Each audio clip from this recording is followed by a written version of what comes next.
From the east side, old school caddies knock Duval funk, rattling the oak trees of Springfield, while the St. Johns River sings to the residents of Riverside, and Seven Bridges whisper their providence to cars riding on their backs. This is the sound of children, of laughter, of love, the hope for tomorrow planted in the seeds of today.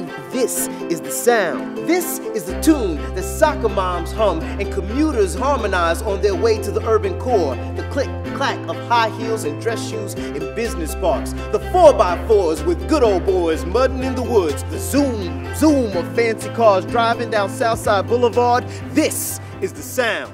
But it's also the sound of struggle, of loss. A wrestling with restlessness with its fits and starts and slow-moving parts. This is the sound of frustration, the drumbeat of anger that dreams make grinding up against the realities of today with nowhere to go, with nowhere to go, and nowhere to go, and nowhere to go unless we plan.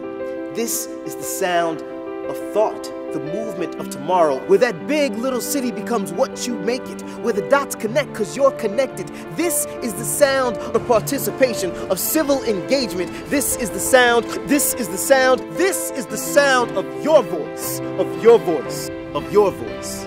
From now to 2025, this is the sound of the city as you make it.